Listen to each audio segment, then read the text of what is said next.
के भाग में नैया लुगाई, मैं कैसो करो माई। दौड़े दौड़े गए सुनरा के, सोने की जोरू बना मोरे भाई। तुम मेरो गाँव पूछो ने, तुम मेरो गाँव। नगर किनारे पुरवा के झकझोरों में अपनी ठान कट रही, अपनी यादों की छाँव में सांसें हैं परदेसी अपने ही गाँव। नमस्कार। इस समय हम लोग जबलपुर के एक ऐतिहासिक संग्राम सागर में खड़े हुए हैं और ये संग्राम सागर गोंडवाना राजा संग्राम शाह ने बनाया था। और सबसे बड़ी बात यह है कि संग्राम सागर 1482 से 1543 के बीच में बनाया गया था। लगभग 500-600 साल का इसका एक ऐतिहासिक महत्व है। और हमारे साथ आज श्री अभय तिवारी जी भी हैं। आज हम लोग उनसे बात जो करने जा रहे हैं वो है संस्कार धानी में हिंदी साहित्य में गीत परंपरा पर बात करेंगे कि जबलपुर में, जिसको हम संस्कार धानी भी कहते हैं, उसमें हिंदी साहित्य की एक बहुत ही गीत परंपरा की पुरानी विरासत रही है। तो अभय जी, आपका जबलपुर सफरनामा में स्वागत है।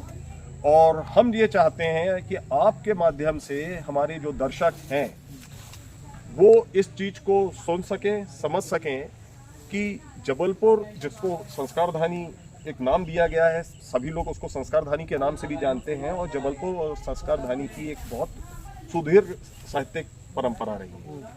और उस साहित्यिक परंपरा में जो हिंदी गीत है उसकी भी एक बहुत बड़ी परंपरा रही है। हिंदी गीत आज हमारे हिंदी साहित्य में हमको देखने को नहीं मिलते हैं, लेकिन जबलपुर में हिंदी गीत की जो परंपरा है उसमें उसका अद्भुत योगदान है।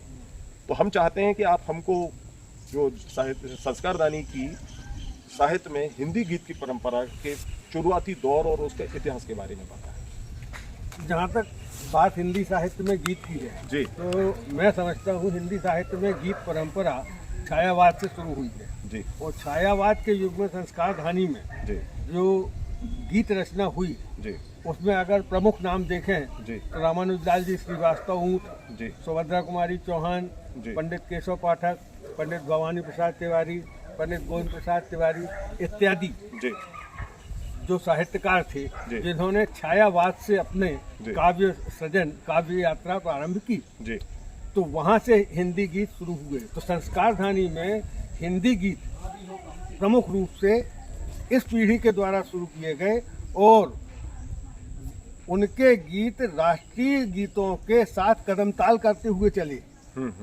यानी हम ये नहीं कह सकते कि वो किसी भी तरह से राष्ट्रीय गीतों से कमतर थे जी। तो वास्तव में राष्ट्रीय गीत जो है, राष्ट्रीय स्तर पर हिंदी में साहित्य में जो गीत लिखे गए उनमें जी, संस्कार धानी के योगदान में ये और इनके अनेक साथी साहित्यकार अंचल जी हैं, रामेश्वर प्रसाद गुरु हैं और अनेक हैं जिनका योगदान इसमें रहा है। तो मैं आपसे एक चीज़ और जानना चाहता हूं कि जैसे आपने भवानी प्रसाद तिवारी जी की बात की, आपने पंडित गोविंद प्रसाद तिवारी जी की बात की, सुभद्रा कुमारी चौहान की बात की, केशव पाठक जी की भी बात की, तो जबलपुर में ऐसा माना जाता है कि 1900 में जब भारतेंदु हरिश्चंद्र ने का भी शायद जबलपुर एक बार आना हुआ था और खड़ी हिंदी की जो शुरुआत हुई, तो हम चाहते हैं कि उस समय भी जबलपुर की एक साहित्यिक परंपरा थी। तो ये जो आपने हमको परंपरा बताई, उसके पूर्व की परंपरा क्या रही, उसके बारे में भी थोड़ी जानकारी दी। देखिए, उसके पूर्व का समय जो था, छायावाद के पहले की स्थिति ये थी कि हिंदी खड़ी बोली के परिनिष्ठित स्वरूप की स्थापना हो रही थी। उस परिनिष्ठित स्वरूप की स्थापना हो रही थी तो उसके साथ साथ हिंदी की व्याकरण और हिंदी के छंद साथ इसको भी स्थापित किया जा रहा था। तो छायावाद के पहले हिंदी साहित्य में देश में भी और संस्कार धानी में भी जो परंपरागत छंद शास्त्र है, उस छंद शास्त्र के आधार पर साहित्य की रचना हो रही थी, कविताओं की रचना हो रही थी। मैंने जितनी सुनी है, जिन रचनाओं को मैंने सुना है, ज्यादा तो नहीं सुना है, मगर कुछ रचना उस काल के कुछ रचनाकारों की रचनाएं सुनी है, बहुत कम पढ़ी है, परंतु वो सब उसी छंद शास्त्र के आधार पर चलती है। परंपरागत छंदों में ही काव्य सृजन होता था। छायावाद के आगमन के बाद से गीत, परंपरा गीत विधा जो है वो पुष्पित पल्लवित हुई है, और उसमें संस्कार धानी का योगदान भी वैसा ही है जैसा अन्य राष्ट्रीय कवियों का। तो मैं अपने दर्शकों को बताना चाहता हूँ कि अभय तिवारी जी के जो पिताजी थे पंडित गोविंद प्रसाद तिवारी, वो स्वतंत्रता सेनानी थे। उन्होंने स्वतंत्रता संग्राम में उन्होंने कई जेल यात्राएं की, और उन्होंने अपनी जेल यात्राओं में भी अपनी कविताएं और गीत परंपरा को जीवित। और अभय तिवारी जी को अपने परिवार में पंडित गोविंद प्रसाद तिवारी जी से जो संस्कार मिले, तो आपने अपने बचपन में बहुत सारे साहित्यकारों को भी आपके घर आया करते थे, और उस समय ये बिल्कुल प्रचलित है और बड़ी पुराने किस्से हैं कि साहित्यकार जो है शाम के समय एक दूसरे से मिला करते थे।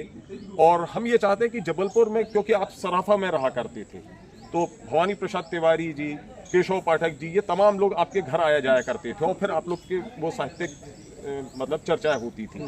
तो आपको कुछ ऐसा पुराना प्रसंग याद आता है, और जहां आपने पहली बार कविता के को सुना या गीत को सुना? पहली बार कविता या गीत को सुना बताना तो कठिन है, क्योंकि पहली बार तो हो सकता है कि जिस समय न बोलना आता हो, न कोई उस समय भी घर में कविता चल रही हो वो सुनी हो। नहीं, लेकिन मतलब जब आपने एक चीजों को समझने की आपकी उम्र आई। परंतु जब से होश संभाला है, कविता सुनी है, कवियों को देखा है, बड़े बड़े कवियों को देखा है, पंडित भवानी प्रसाद जी तिवारी, पन्नालाल जी श्रीवास्तव, नूर प्रेमचंद श्रीवास्तव, मजहर, ये सारे नगर के गौरव जो हैं, रामेश्वर प्रसाद जी गुरु, रामेश्वर शुक्ल अंचल जी, इन सबको देख, नर्मदा प्रसाद खरे, श्रीवाल पांडे, इन सबको देखने सुनने का अवसर मुझे अपने पिताजी के कारण मिला है। ये एक बात है। और दूसरी बात जो है कि उस समय संपूर्ण नगर का वातावरण ऐसा था कि नगर का साहित्यिक जगत राष्ट्रीय साहित्यिक जगत से किसी भी तरह से कम नहीं था। वैसा ही वातावरण था। लोग मिलते थे, शाम को मिलते थे, आपस में बैठते थे, बातचीत करते थे, कविताएं होती थी, कहते सुनते थे, और केवल कविताएं नहीं कहते सुनते थे, राष्ट्रीय विषयों पर चर्चा होती थी, सामाजिक विषयों पर चर्चा होती थी, तात्कालिक घटनाओं पर चर्चा होती थी, और इन सब चर्चाओं के बाद फिर उन घटनाओं पे अपनी प्रतिक्रिया कविता के माध्यम से जिस तरह से कवि अभिव्यक्त करता है, उस तरीके से वो लोग भी करते थे। जब मिलते बैठते थे तो फिर सुनाते भी थे। तो ये क्रम लगातार चलता रहता था, और सबके बीच में एक सौहार्द हमें देखने को मिलता। जिन्होंने कविता लिखी सूर्यकांत त्रिपाठी निराला, तो जबलपुर में भी उनका आना हुआ है कुछ, मेरे ख्याल से आपको पास उसकी कोई याद होगी या आपने ऐसा सुना होगा? ये जो आपने बात कही, ये चर्चाओं में मैंने सुनी ये मैंने साक्षात आप तो स्वयं नहीं देखी, लेकिन आपने उस समय की चर्चाओं में सुनी। मगर इनकी चर्चाएं मैंने सुनी है कि निराला जी आते थे जबलपुर में, आते थे कभी जबलपुर में, और निराला जी के केशव पाठक जी से बड़े अंतरंग संबंध थे। कवि सम्मेलन के मंचों पे भी साथ में वो काव्य पाठ करते थे। निराला जी के आगमन का भी सुना है, बच्चन जी के आगमन का सुना है, दिनकर जी के, डॉक्टर राम कुमार वर्मा को तो मैंने गढ़ा फाटक में एक कार्यक्रम में छोटे से मंच पे बैठ के उद्बोधन देते हुए सुना है, जिन्होंने बड़े प्रसिद्ध नाटक लिखे, प्रसिद्ध नाटक लिखे, हिंदी साहित्य का इतिहास लिखा है, हिंदी साहित्य का इतिहास लिखा है, और उनने हिंदी साहित्य का बड़ा वैज्ञानिक इतिहास लिखा है। तो डॉक्टर राम कुमार, तो इस तरह से राष्ट्रीय स्तर के साहित्यकार महादेवी जी वर्मा का नगर निगम के सामने का जो कवि सम्मेलन है, उस कवि सम्मेलन में दर्शक दीर्घा में हम थे, जबकि हमारी उम्र उस समय हम अनुमान करते हैं कि 7-8 साल से ज्यादा नहीं रही। मतलब 7-8 साल का एक बच्चा उस समय महादेवी वर्मा को सुनना, महादेवी वर्मा के कवि सम्मेलन, और उस समय महादेवी जी पढ़ती थी, जबकि बाद में उन्होंने पढ़ना बंद कर दिया था।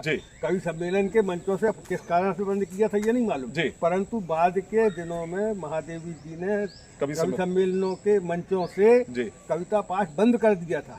परंतु जबलपुर में मैंने उनका मंच से कविता पाठ सुना है। उनने क्या पढ़ा ये हमारी समझ से परे था, क्योंकि उम्र ही 7-8 साल थी, परंतु उस कार्यक्रम में हम थे। तो मैं एक चीज और जानना मतलब आपसे जानना चाहता हूं कि हमारे दर्शकों को भी पता लगे। आपने निराला जी की केशव प्रसाद पाठक से बहुत घनिष्ठता थी, तो हम चाहते हैं कि आप दर्शकों को बताएं कि केशव पाठक जी की ख्याति क्यों है, क्योंकि बहुत से हमारे युवा दर्शक हैं, उनको इस बारे में जानकारी नहीं। सबसे पहली चीज तो ये है कि पंडित केशव पाठक ने जो रुबाइया उमर खयाम का भावानुवाद किया है जी, वो मेरी दृष्टि में सर्वश्रेष्ठ अनुवाद है जी, सर्वश्रेष्ठ, और सबसे पहला अनुवाद उनका है। यहाँ तक कि बच्चन जी का जो अनुवाद है जी, उसके पहले संस्करण की भूमिका में जी, बच्चन जी ने केशव पाठक के उस अनुवाद का उल्लेख किया है, उसमें उल्लेख है जी। तो परंतु जहाँ तक निराला जी की तो एक बड़ी मजेदार घटना हाँ जी, जो हमने सुनी है जी, वो सुनी है कि एक कवि सम्मेलन जबलपुर में हो रहा था जी, और निराला जी उसमें काव्य पाठ कर रहे थे जी। तो निराला जी काव्य पाठ जब करते थे तो एक पद पढ़ने के बाद उसका अर्थ भी समझाते थे। तो जे उस कवि सम्मेलन में जी, जी, पढ़ते हुए जैसे ही निराला जी ने अर्थ समझाना शुरू किया हाँ, तो केशव पाठक ने उनसे कहा कि आप कविता पढ़ो, अर्थ हम समझ लेंगे। जी। अच्छा, बड़े वो दबंग और वो थे। तो निराला जी दबंग और अक्खड़ व्यक्ति थे। हाँ, और केशव पाठक कद में भी कम थे जी, और दुबले पतले थे जी, और यद्यपि पूरा नगर उन्हें प्यार करता था और छोटे भैया कहता था। जी, तो लोगों को लगा कि छोटे भैया गए, हाँ, क्योंकि निराला जी इनको उठा के फेंक देंगे। हाँ, निराला जी को टोकने की इजाजत जी, या हिमाकत करना बड़ा साहस का काम था। हाँ।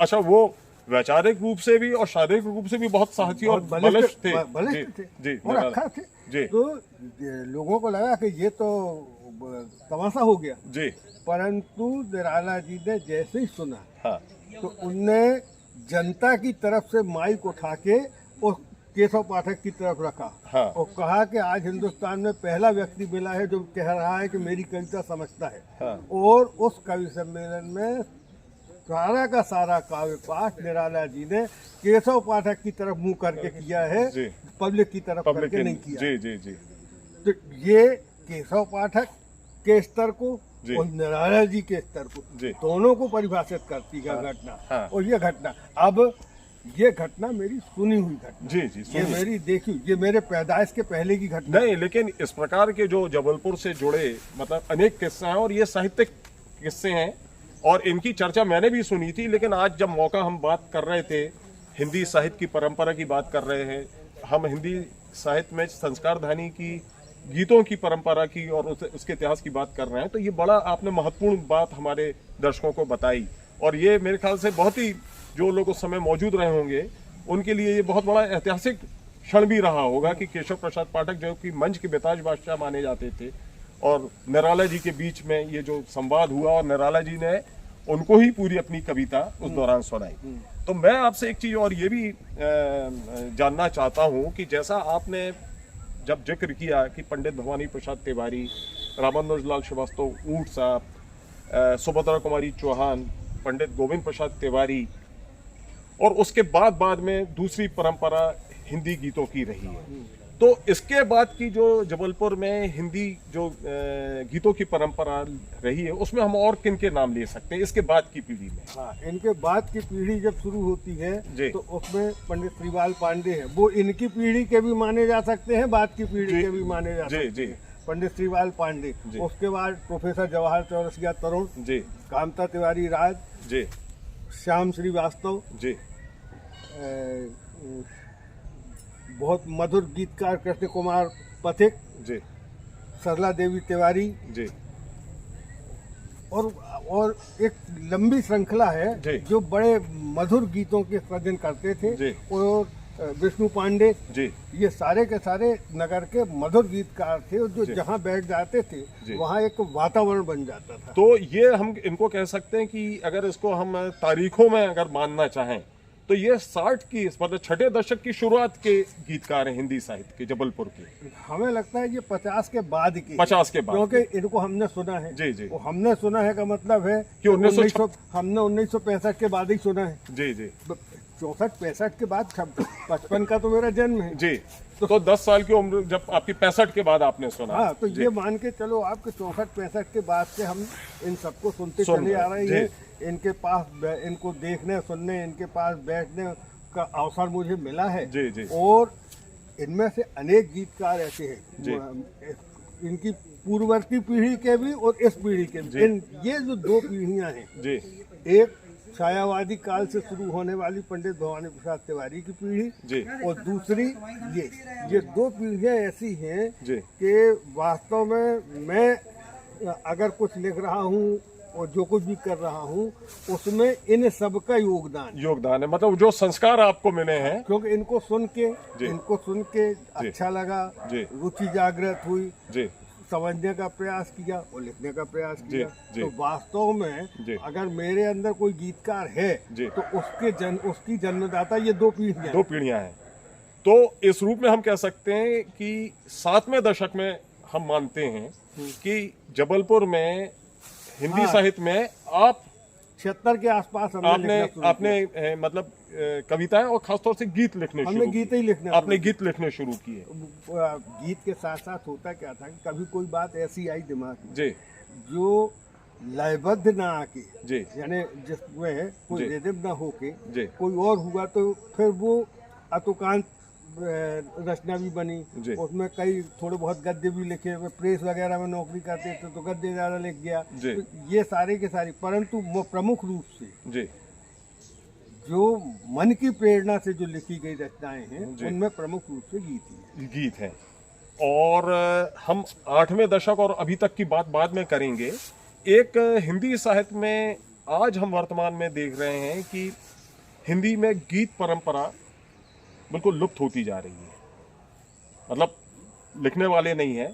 तो पहले तो जो छायावाद का समय था, छायावादी था, फिर उस समय जब शुरुआती दौर था तो छंद में कविताएं लिखी जा रही थी, फिर आतोकांत हुई, और अब पूरी जो कविता है वो पूरी तरह से छंदीन हो चुकी है। तो हम ये चाहते हैं कि आपके माध्यम से समझना चाहते हैं, क्योंकि आप इस मतलब आज के समय और उस पूरे समय के बीच का एक सेतु है, एक पुल का काम कर रहे हैं, और आपने उस हिंदी साहित्य की उस परंपरा को आपने जन्म लिया, उसको जिया है, और आप लेकिन उसको आज तक यहाँ तक लेकर आ रहे हैं गीत को।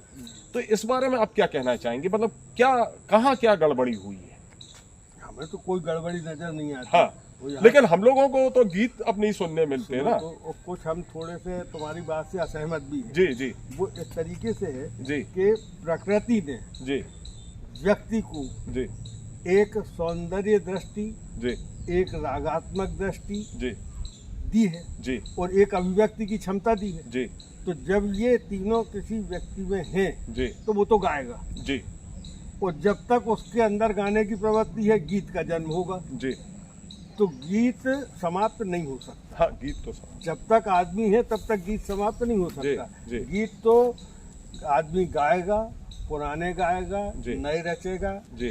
तो ये समाप्त नहीं हो सकता। और इसका प्रमाण जी, उसका प्रमाण ये है कि ये सच है कि 70 के दशक में नगर में हमें जहाँ तक याद है कि मेरे और प्रदीप उपाध्याय के अतिरिक्त और कोई नया गीत लिखने वाला, कविता लिखने वाला कोई भी सामने नहीं आया था, मतलब कोई कला साहित्य साधक नहीं था, सामने नहीं आया। जी, जी। वो तो सामने नहीं आया। जी, जी, जी। हम दोनों गोष्ठी वगैरह में, हाँ, मतलब चर्चित नहीं हुए, मतलब आप दोनों तो चर्चित थे। प्रदीप उपाध्याय जी जो है कुछ समय बाद अपने काम धाम में उलझ गए। जी, जी। हमारा क्रम चालू रहा। जी, जी। 80 के दशक से जो धारा बही, जी, उसमें बहुत से गीतकार हुए। हाँ, हाँ। और उन बहुत से विनोद नयन आए। विनोद नयन के आचार्य भगवत दुबे आए। और सुधीर पांडे हैं, सूरज राय सूरज हैं। ये सारे के सारे एक लंबी श्रृंखला है। जी, जी। और उस लंबी श्रृंखला के साथ साथ आज की स्थिति में अगर अपन आज की स्थिति में बताएं, तो आज की स्थिति में भी नगर में सोहन परोहा सलिल जी बहुत अच्छे गीत लिख रहे हैं। जी। एक प्रतिमा अखिलेश हैं जी, बहुत अच्छे गीत लिख रही हैं। निर्मला तिवारी हैं, वो बहुत अच्छे गीत लिख रही हैं। इसके अतिरिक्त आपने वंदना सोनी वंदना सोनी जी वंदना सोनी बाल गीत बहुत अच्छे बाल गीत लिख रही हाँ, हैं जी मेरी व्यक्तिगत राय जी है जी कि सबसे कठिन बाल गीत लिखना है। बिल्कुल जी। और उसका कारण ये है कि हमने बाल गीत लिखने की कोशिश की, आज तक नहीं लिख पाई जी। और ऐसे बाल गीत जो बच्चे खुद पढ़ सकें। हाँ, ऐसे बाल गीत जो बच्चों को रुचिकर हो। हम बच्चों के विषय में बड़ों के लिए लिखें तो हम उसको बाल गीत नहीं मानते। बाल गीत वो तब है जब बच्चे उसको रुचि लेकर पढ़ें। हाँ, बच्चों के लिए रुचिकर हो, बच्चों को उसमें आनंद की अनुभूति हो, हाँ, बच्चे उसको गाएं, तब तो वो बाल गीत है। हाँ, हरि कृष्ण देव सरे हैं, हाँ, श्री कृष्ण सरल है, पराग वगैरह में इनकी कविताएं छपती थी, कई हमें याद है। नहीं तो मैं चाहता हूँ कि नगर में आपने यहाँ एक नाम का उल्लेख कर दूं, नगर में पंडित नथुलाल जी सराफ उनने बच्चों के लिए गीत लिखे जी। उनके बच्चों के लिखे हुए टुकड़ों में एक उल्लेख है कि ईख बड़ी रसदार चीज है, चूसो खूब गरेड़ी जी। कंधे पर रख मोहन आया बेच रहा दे फेरी जी। तो उनने तो छोटी सी एक पुस्तिका परिहास पुस्तक नाम से छपवाई थी जिसमें बाल गीत ही बाल गीत थे जी। तो वंदना सोनी विनम्र जी वो इस समय बहुत अच्छे बाल गीत लिख रही हैं, तो इस समय भी गीतों का सृजन हो रहा तो है। ये तो आपने हमको ये आपने हमको अभी नई पीढ़ी के बारे में हम जो इसके पहले पूर्व बात कर रहे थे कि नई पीढ़ी में भी बहुत अच्छे जबलपुर की हिंदी साहित्य में हैं और वो गीतों की रचना हो रही है, गीतों की रचना हो। और हम ये भी अपन बातचीत में ये जानना चाहते हैं कि आपका जो लोक भाषा है खासतौर से बुंदेली में, उसमें भी आपने बहुत सारा अपना रचना कर्म किया है, तो लेकिन उसको मान्यता तो मिल रही है लेकिन उसको लोग थोड़ा दूरी बनाकर रखते, तो उसका क्या कारण है? जबकि वो तो बहुत हमारी संपदा है, बहुत हमारे लिए अमूल्य निधि है बुंदेली के साथ समस्या ये है जी कि एक जबलपुरिया बुंदेली है जी, एक दमोह की बुंदेली है जी, एक सागर की बुंदेली है जी, और एक ओरछा की बुंदेली है। मतलब इन सारी बुंदेलियों में फर्क है तो जी। वो तो अपने यहाँ कहावत है, कई को उसके बाद बानी बदल जाती है, पानी बदल जाता है, बोली बदल जाती है। तो वो बुंदेली में एक तो वो अंतर है जी।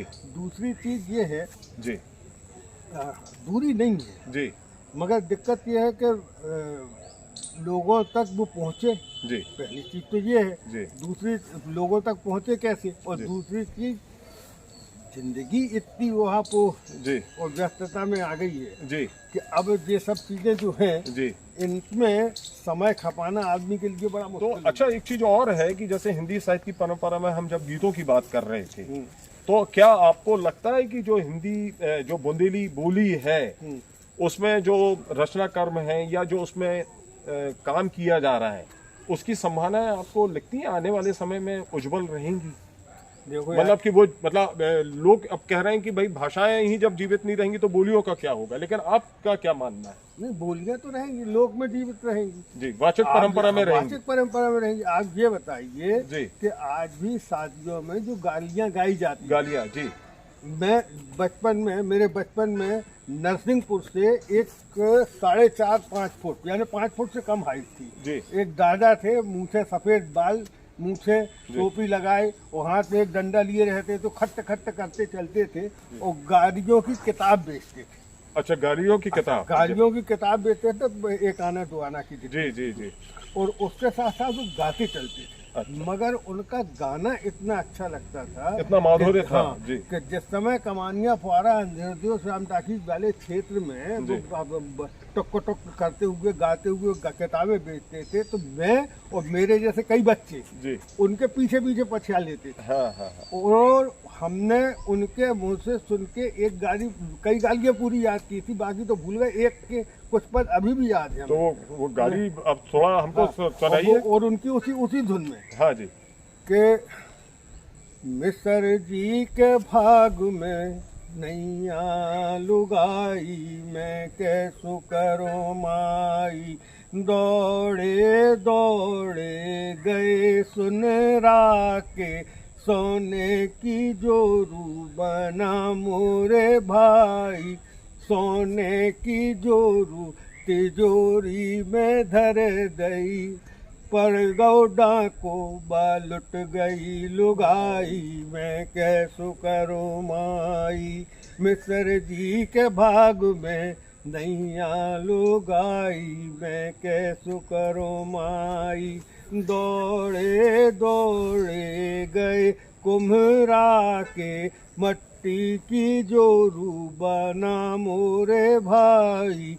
मट्टी की जोरू बा छप्पर पे धर दई, बरसों पानी घुर गई लुगाई, मैं कैसो करूँ। तो इस तरीके से जितने जी अपने लोक जीवन के जो कारीगर वगैरह हैं, हाँ। जितने कौशल हैं, इन कौशलों से उनने मिश्रा जी की लुगाई बनवाई जी। और फिर वह कैसे नष्ट होते वो उसका उल्लेख एक गाड़ी में कितनी वरना समृद्ध परंपरा है। बढ़ई के गए और सोनार के गए और लोहार के गए साहब। जी जी, तो ये अद्भुत है। दूसरा ये भी था कि पिछले दिनों एक कविता पाठ का कार्यक्रम हुआ था और हम लोगों ने वहां पर आपकी एक बुंदेली बहुत अच्छी कविता सुनी थी।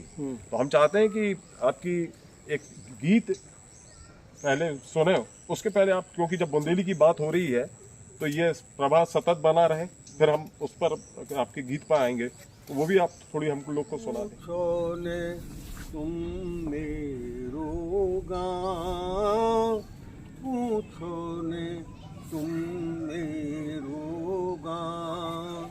नगर किनारे पुरवा के झकझोरों में अपनी ठाव, पूछो ने तुम मेरो गाँव, पूछो ने तुम मेरो गाँव। गैया भैंस बड़े रू चल रहे, चौगिर दागो भर से भर रहे, और उतई पे ग्वाला ग्वालिन हे ढेर ढेर हट हट कर रहे। चारों तरफी ची ची टे टे, ढेचू ढेचू काऊ काऊ, पूछो ने तुम मेरो गाँव, पूछो ने तुम मेरो गाँव। बड़े दन गिरमा भांजे के उते बड़े दन गिरमा भांजे, इते पटेलन कजरा आंजे। पीसन हारी चकियाँ पीसे, रमियाँ घिस घिस बर्तन मांजे। ओ ठीक सामने रम्मू बरमन, मच्छी मारे भर भर नाव, पूछो ने तुम मेरो गाँव, पूछो ने तुम मेरो गाँव, पूछो ने तुम मेरो गाँव, पूछो ने तुम मेरो गाँव। कोई टिमकी खोटिन कारो, कोई टिमकी खोटिन कारो, कोई सप्तम में गरियारो। चिलम कीट के दुलिया धोबी, कलुआ केवट खो समझा रहो। कि इते उते कागदर मचा रहे, अतपई भर में ने गन्ना, पूछो ने तुम मेरो गाँव, पूछो ने तुम मेरो गाँव। कि धान पजी सो बरम पूज रहे, कि धान पजी सो बरम पूज रहे। पिसी पजी सो पूजे पली, मेथी पालक कुल्फा बथुआ, भांत भांत के बिछे गली।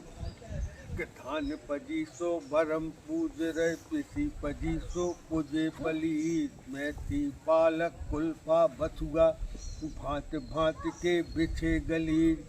और चैत कुंवार में 9 दिन घर घर, 9 देवी के चढ़े चढ़ाव, पूछो ने तुम मेरो गाँव, पूछो ने तुम मेरो गाँव। के दीवारी के दिया जरे लो बजे थाल जे नचे, दीवारी के दिया जरे लो बजे थाल जे नचे अही, फाग मास में जरी होल का उड़ी राख जो उड़े अबीर, जेठ मास में आम पुदीना, पूस माघ में लगे अलाव, पूछो ने तुम मेरो गाँव, पूछो ने तुम मेरो गाँव, कि विष्णु दुर्गावती पूज रहे शिव नित ढारे माला खो, जैनी चढ़े पिसनहारी पे कुस्ता जपे गोपाला खो। माला देवी गौणों की अधिष्ठात्री देवी है कि विष्णु दुर्गावती पूज रहे शिव नित ढारे माला खो, जैनी चढ़े पिसनहारी पे कुस्ता जपे गोपाला खो।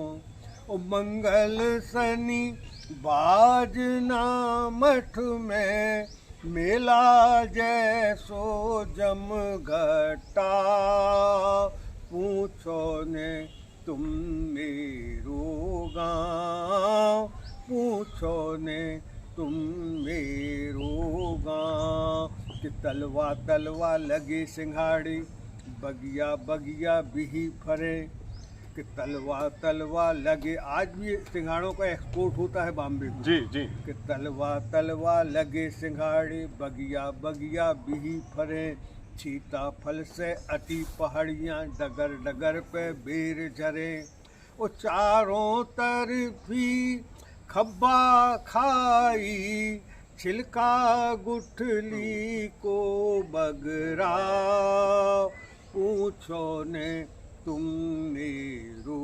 गाँव, पूछो ने तुम मेरो गाँव। और जो क्षेत्रीयता की बात कर रहा हूँ जी, कि कलचुरी काल में तेवर जी जो है वो प्रमुख शहर था जी, और ये सारा का सारा क्षेत्र जंगल था जी। गौड़ काल में गढ़ा प्रमुख शहर बना जी, और कलचुरी कालीन तेवर जो है, तेवर थोड़ा सा उजाड़ हो गया जी, और प्रमुख शहर गढ़ा बन गया। जबलपुर जिसको हम कह रहे हैं मुख्य शहर इस समय, जी, उसका गजेटियर के हिसाब से उसका इतिहास 450 साल पुराना है। जी जी।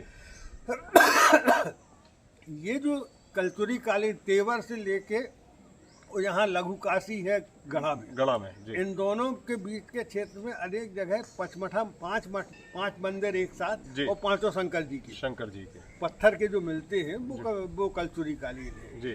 तो इस क्षेत्र में दुर्गावती यद्यपि आसफ खां से हारी जी, परंतु मुगलों का शासन नहीं हो पाया।